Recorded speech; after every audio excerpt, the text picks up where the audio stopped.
আমি মানব হইয়া জন্ম লোভিয়া সমাজের করিলাম কি আমি মুসলিম হইয়া জন্ম লোভিয়া সমাজের করিলাম কি আমি আল্লাহ না চিনিলাম রাসূল না মানিলাম মানব জন্মে করিলাম কি আমি মানব হইয়া জন্ম লোভিয়া সমাজের করিলাম কি আমার বাল্যকাল গেল হাসিতে খেলিতে যৌবন কাল গেল রসে আমার বাল্যকাল গেল হাসিতে খেলিতে যৌবন কাল গেল রসে আমি হালাল ছাড়িয়া হারাম খাইলাম আমি হালাল ছাড়িয়া হারাম খাইলাম দুনিয়া করিলাম খালি রে মন আমার দুনিয়া করিলাম খালি আমি মানব হইয়া জন্ম লোভিয়া সমাজের করিলাম কি আমার একশো পাকিবে দন্ত খুশিবে আমার একশো পাকিবে দন্ত খুশিবে সম্বল হবে মোর লাঠি আমার একশো পাকিবে দন্ত খসিবে সম্বল হবে মোর লাঠি তখন পুত্র পরে জন সকলে বলিবে তখন পুত্র পরে জন সকলে বলিবে এজন জাল মরিলে বাঁচিরে মন আমার এজন জাল মরিলে বাঁচি আমি মানব হইয়া জন্ম লোভিয়া সমাজের করিলাম কি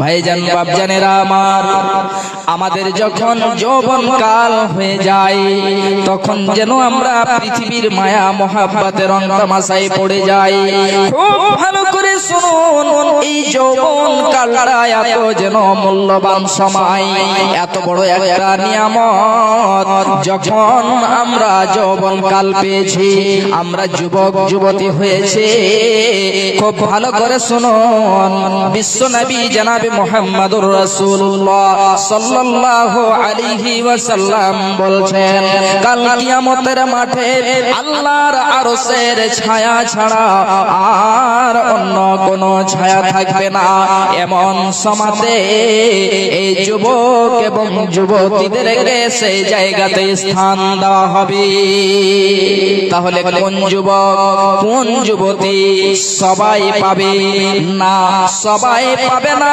বিশ্ব নবী জনাবে মুহাম্মদুর রাসূলুল্লাহ সাল্লাল্লাহু আলাইহি ওয়াসাল্লাম বলছেন এক এক করে বিশ্ব নবী আমার 7 প্রকার লোককে গনিয়েছেন এই 7 প্রকার লোক স্থান পাবে তার মধ্যে একজন বিশ্ব নবী আমার বলছেন ওয়াসাবুন নাসা ফি ইবাদাতিল্লাহ বিশ্ব নবী আমার বলছেন যারা তার যৌবন কালকে আল্লাহর ইবাদতে কাটাবে আল্লাহর ইবাদতে যারা তার জওয়ানিকে কাটাবে তার যৌবন কালকে কাটাবে বিশ্ব নবী বলছেন কাল কিয়ামতের মাঠে আল্লাহর আরশের ছায়া ছাড়া আর অন্য কোনো ছায়া থাকবে না সেদিন ওই যুবকদেরকে স্থান দেওয়া হবে ভাইজান বাপজানেরা আমার খুব ভালো করে শুনুন মা আমার বোনেরা আমার আমাদের 40 বছর বয়স কেটে গিয়েছে 50 বছর বয়স কেটে গিয়েছে মা বলছে বেটা নামাজ পড়ো বেটা নামাজ আদায় করো বেটা তুমি মদ ছেড়ে দাও তখন যেন মাকে বলে মা আমার এখনো অনেক সময় রয়েছে এই মাত্র আমি 40 বছরের হলাম, এখনো আমার অনেক সময় রয়েছে, মা নামাজ আমি পড়ব সময় রয়েছে, মদ ছেড়ে দেব মা সময় রয়েছে।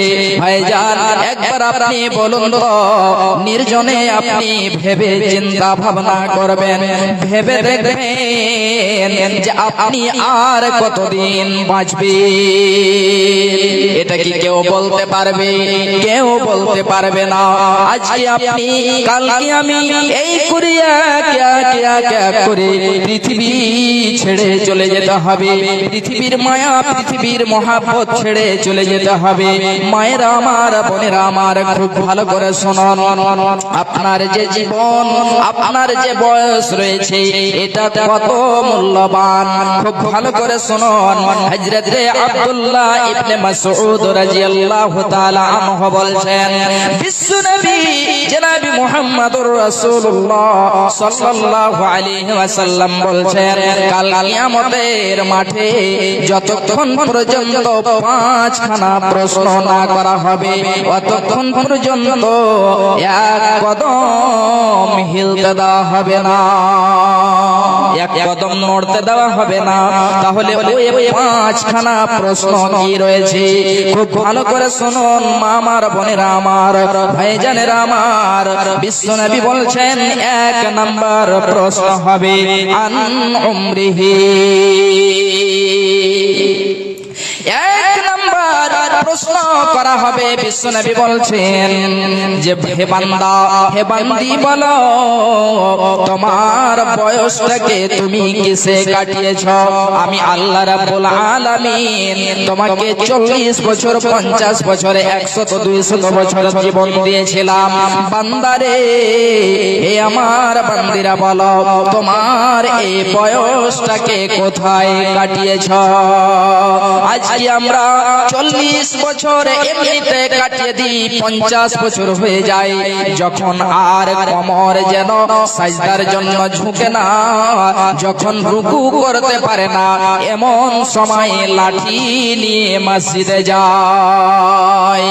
মা আমার, বোনেরা আমার, ভাইজানেরা আমার, খুব ভালো করে শুনুন, আপনার এই বয়সটা আপনি হিসাব যতদিন না দিতে পারবেন, ততদিন আপনাকে, ততক্ষণ পর্যন্ত আপনাকে 1 পা নড়তে দেওয়া হবে না।